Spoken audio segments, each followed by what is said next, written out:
Here's something almost nobody tells you in a 12-minute office visit. Two people can eat the exact same bowl of lentil soup tonight, and tomorrow morning one of them will see their fasting number drop by 20 or 30 points, while the other barely moves the needle at all. Same food, completely different result.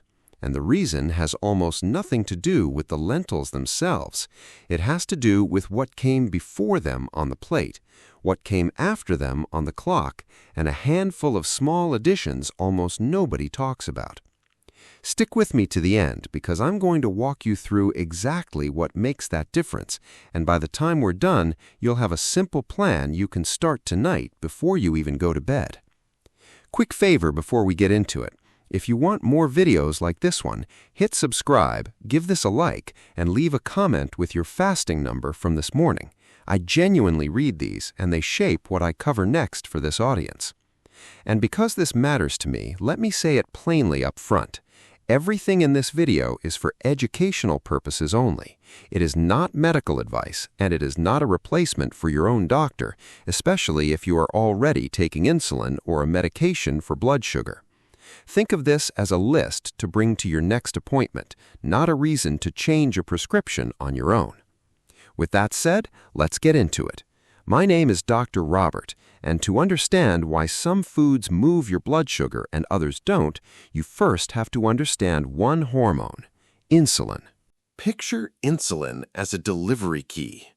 Glucose, the sugar in your blood, is cargo waiting to get off the truck and into the warehouse, which is your muscle and your fat tissue. Insulin is the key that unlocks the warehouse door. Now, if that door has been forced open too hard, too fast for too many years, the lock starts to strip. The key still turns, but the door barely budges. Your pancreas senses the cargo backing up outside and does the only thing it knows how to do. It cuts more keys, flooding your bloodstream with insulin just to get a fraction of that sugar where it belongs. That is insulin resistance. It is the real story behind a high fasting number, not just eating too much sugar in some vague sense. So every single thing I show you today does one of three jobs. It slows the truck down so cargo doesn't arrive all at once. It helps repair the lock itself, or it clears the rust around the door so the key can turn freely again. Now, you might be wondering why cutting carbohydrates out entirely hasn't already solved this for you, or for someone you know who's tried it. Here's the honest answer. Carbohydrate restriction works in the short term because it removes the cargo, so there's nothing for the truck to deliver, but it doesn't repair the lock. The moment carbohydrate comes back into the picture, even in a modest amount, the same stripped lock is still sitting there, and the spike comes right back. That's why so many people white-knuckle a low-carb diet for months, see their numbers improve, then slip at one holiday dinner and watch their fasting number jump right back to where it started. It isn't a failure of willpower. It's because the underlying lock was never actually fixed. Everything I'm about to show you targets the lock itself, not just the cargo, which is why the results tend to hold even when life happens and a carbohydrate sneaks back onto the plate. Here's the part most lists like this one skip entirely. It is not only what's on your plate, it is the order things hit your stomach and what you do in the hour after you eat. So before we even get to specific foods, I want to give you the single highest leverage change I know, and it costs nothing. Eat your vegetables and your protein first, and save the starch or the carbohydrate for last. When carbohydrate hits an empty stomach, it digests fast and floods your blood with glucose all at once. But when protein and fiber go in first, they form a kind of mesh in your stomach. The carbohydrate that follows gets trapped in that mesh and releases slowly instead of all at once. Researchers at Weill Cornell measured this directly and found that simply changing the order of the same meal, vegetables and protein first, starch last, cut the after-meal blood sugar spike dramatically without removing a single calorie or a single carbohydrate. Tonight, before you even think about which foods to add, just try this. Same dinner you were already planning. Eat the salad and the chicken first. Eat the rice or the bread last. That single habit is worth more than half the things people buy at the pharmacy hoping for a quick fix. Before we begin, take a second and tell me your name and where you're tuning in from. I go through the comments and I genuinely want to know who I'm speaking to and supporting here. Now, let's build on that with the foods themselves, because the right ones make that mesh even stronger. Number 1 is ground flaxseed. Whole flaxseed passes through you mostly undigested, so it has to be ground for your body to actually use it. Once it's ground, you get two things working together: a soluble fiber that swells into that same mesh-like gel we just talked about, and a plant compound called a lignin that appears to improve how sensitive your cells are to insulin. A tablespoon of ground flaxseed has almost no effect on its own, but stirred into oatmeal, yogurt, or a smoothie right before a carbohydrate-heavy meal, it blunts the spike that would otherwise follow. Keep it in the fridge once it's ground, because the healthy fats inside go rancid quickly at room temperature. 1 to 2 tablespoons a day mixed into something you're already eating is plenty. A coffee grinder set aside just for this job works well, or buy it pre-ground in a small bag and finish it within a few weeks rather than letting it sit in the pantry for months. Number 2 is plain Greek yogurt, and the timing matters more than the food itself. Greek yogurt is strained, so it carries roughly double the protein of regular yogurt in the same serving, with very little carbohydrate. Eaten at breakfast, that protein load does something doctors call the second meal effect. It doesn't just steady your blood sugar for the next hour, it steadies it all the way through lunch, because your body spends the morning digesting protein slowly instead of riding a sugar wave up and down. Choose the plain, unsweetened kind. The flavored cups at the grocery store often carry more sugar per serving than a candy bar, and that defeats the entire purpose. Half a cup to a full cup at breakfast with a small handful of berries for sweetness is a strong way to open the day. If the tartness of plain yogurt takes getting used to, a few drops of stevia or a sprinkle of cinnamon, which we'll get to in a moment, smooths it out without adding the sugar back in. If you're still with me and finding this helpful, take a moment to type 2 in the comments. It lets me know you're watching and getting value from this. Number 3 is berries, and I mean them specifically as a swap, not an addition. If you already eat fruit in the morning, this is one of the easiest changes on this whole list. Swap a banana or a cup of grapes for a half cup of blueberries, blackberries, or raspberries. Berries carry roughly a third of the sugar load of most other fruit, but they're rich in compounds called anthocyanins, the same pigments that give them their color. And these compounds have been shown to improve how efficiently your muscle cells pull glucose out of the blood. You are not giving up fruit, you are choosing the fruit that works with you instead of against you. Frozen berries work just as well as fresh and tend to be far cheaper year-round, so don't feel like this one requires a trip to a specialty store. Number 4 is barley, and this is the swap I give patients who feel like they could never give up rice or potatoes. Barley contains a soluble fiber called beta-glucan, and gram for gram, it carries more of it than oats. That fiber forms a thick gel in your gut that slows carbohydrate absorption dramatically. And a number of clinical studies have shown that replacing white rice or potato with barley at a single meal lowers the blood sugar response to that meal by a meaningful margin, sometimes by close to a third. Cook it the same way you'd cook rice. It has a chewy, nutty texture that holds up well in a soup, a side dish, or even a cold salad with some olive oil and lemon. If you've never cooked it before, look for the quick cooking or pearled variety at the store. It cuts the cooking time down to around 15 minutes and behaves almost exactly like rice in any recipe you already know. And if you've made it this far and you're getting value from this, type the number 4 in the comments. It's a simple way to let me know you're here and following along. Number 5 is pumpkin seeds, and this one surprises people because they expect a vegetable, not a seed. Pumpkin seeds are one of the richest food sources of magnesium you can buy at a regular grocery store, and magnesium is not optional here. It is a required mineral for the insulin receptor to function at all. Years of research have linked low magnesium levels directly to worsening insulin resistance, and a great many older adults are quietly low in it without ever being tested. A small handful, about a quarter cup, raw or dry roasted, a few times a week, covers a meaningful share of what your body needs. Sprinkle them on a salad, on soup, or eat them on their own as a snack instead of crackers. If you take a blood pressure medication as well, this is a particularly good one to ask your doctor about, since magnesium tends to support healthy blood pressure right alongside its role in insulin sensitivity. Number 6 is apple cider vinegar, and I'll keep this one short because you may have already heard of it, but I want to give you the specific situation where it earns its keep. The active ingredient is acetic acid, and it slows your stomach from emptying while helping your muscles pull glucose out of your blood for fuel.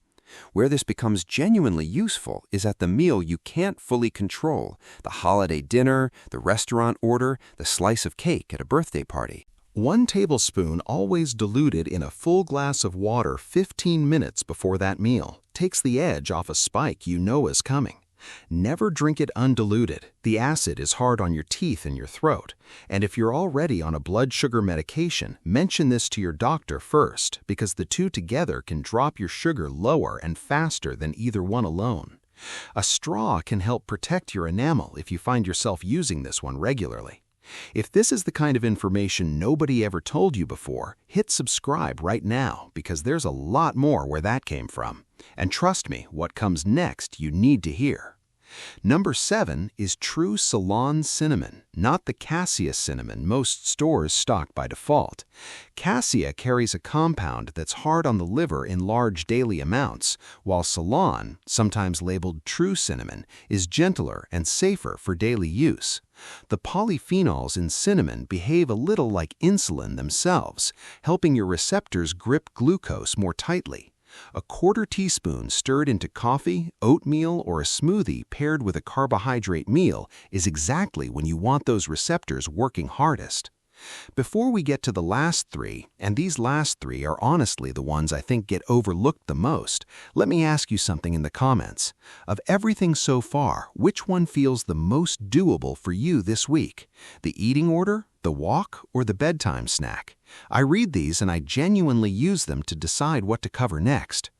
All right, let's finish the list. Number 8, and this is the one I wish more people knew, is the 10-minute walk after you eat. Not before, after.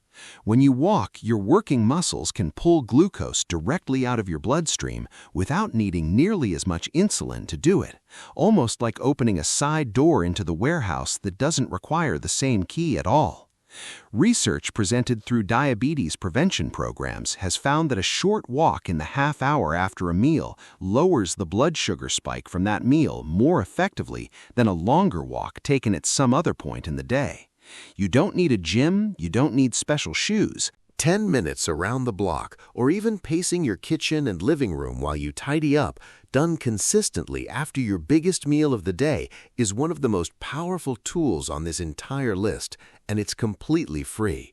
If walking outside isn't an option for you because of weather, joints, or mobility, even standing and doing light chores instead of sitting down right after eating captures part of the same benefit, since it's the muscle activity itself that pulls the glucose out of your blood. Number 9, and this is the one almost nobody addresses in these videos, is a small protein snack before bed. A great many of you have told me the same strange thing, that your highest reading of the entire day shows up first thing in the morning before you've eaten a single bite. Part of what's happening overnight is your liver releasing stored sugar while you sleep, and an empty stomach overnight can actually push that release higher in someone whose insulin resistance is more advanced. A small amount of slow protein before bed, a half cup of plain cottage cheese, or a hard-boiled egg gives your body something steady to draw on through the night instead of leaning so hard on that liver release. This isn't a fix for everyone. Livers behave differently from person to person, but it's worth testing for a week with your own glucose meter and seeing what your morning number does. Keep the portion small. This is meant to be a steadying snack, not a second dinner. And pairing it with a few of those pumpkin seeds we just talked about is an easy way to combine two of these strategies into one bedtime habit. Number 10 is the one that ties every single thing on this list together, and it's simply this: stack them. None of these 9 changes need to happen all at once, and none of them need to be permanent overnight. Add one a week. The order: first, then flaxseed, then the post-meal walk, then the bedtime snack. By the time you've layered in 3 or 4 of these strategies, you're not fighting your blood sugar anymore. You're working with a body that's finally getting the support it needed all along. Most of the patients I've watched succeed long-term didn't do it by overhauling everything in one weekend. They picked the single easiest change, lived with it until it felt automatic, usually about a week or 2, and then added the next one on top of it. That slow stacking is exactly why the results tend to stick instead of fading after a month the way a lot of crash diets do. If someone in your life is fighting their numbers too, a parent, a sibling, a friend, send them this video. This is the kind of thing nobody sits people down and actually explains. Let me tell you about a patient I'll call Smith. 68 years old, retired from 30 years of driving a delivery route, and his fasting numbers had been creeping up for 3 years straight, sitting around 165 by the time he came to see me. He was proud, and he didn't want to add a second medication if he didn't have to, partly because he'd watched his own brother end up on 4 different prescriptions over the years and felt like he was watching his future play out in front of him. We didn't touch his medication that first visit. We changed his breakfast to Greek yogurt and berries instead of his usual toast and jam. We had him eat his vegetables first at dinner and his potatoes last. We added a 10-minute walk after that same dinner, which he ended up doing with his dog every night, rain or shine, because the dog made sure he didn't skip it. We swapped his white rice for barley twice a week, and we gave him a hard-boiled egg before bed on the nights his number had run high that morning. Within 10 days, his fasting numbers had dropped into the 130s. Within 4 months, working closely with his own physician, his doctor was able to lower his existing medication dose, not add to it. A year later, at his routine checkup, his numbers were still holding steady. Smith didn't starve himself for a single day. He ate more food, just food that was finally working with his body instead of against it. Here's why all of this works together instead of in isolation. The eating order and the fiber-rich foods slow the truck down, so the cargo never arrives all at once. The post-meal walk opens a side door that doesn't even need the key. The magnesium and the polyphenols in cinnamon help repair the lock itself, so the insulin you already have starts working harder for you. Do this meal after meal, day after day, and the door that stopped opening on the first knock slowly starts opening again on its own. Now, before I give you tonight's plan, I want to draw one clear line because this matters. If you are on insulin or an older class of blood sugar medication called a sulfonylurea, these changes can lower your sugar quickly enough that your current dose becomes too strong, and that can drop you into a low blood sugar episode, which is genuinely dangerous. Make these changes with your doctor watching your numbers alongside you, and let your doctor walk your medication dose down as your body improves. Please don't stop or adjust any prescription on your own. Bring this list to your next appointment instead and ask what fits for you specifically. The goal here was never to replace your doctor. It was to give you something useful to bring into that conversation so the two of you can decide together what makes sense for your particular situation. So here's what to actually do tonight. 5 simple steps. 1. At your very next meal, eat the vegetables and the protein first and save the starch for last, even if it's the exact same plate of food you were already planning. 2. Tomorrow morning, swap your usual breakfast for plain Greek yogurt with a half cup of berries on top. 3. After your largest meal of the day, take a 10-minute walk, even if it's just around your own block. 4. Buy true Ceylon cinnamon, not cassia, and start with a quarter teaspoon a day in your coffee or oatmeal. 5. If your mornings have been running high, try a small protein snack before bed for 1 week and watch what your fasting number does.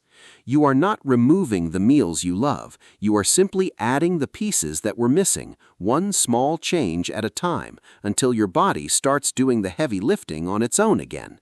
Now, everything we covered today works because of what's actually on your plate, but a good number of you eat foods every single day that are marketed as healthy, and they are quietly working against everything we just talked about.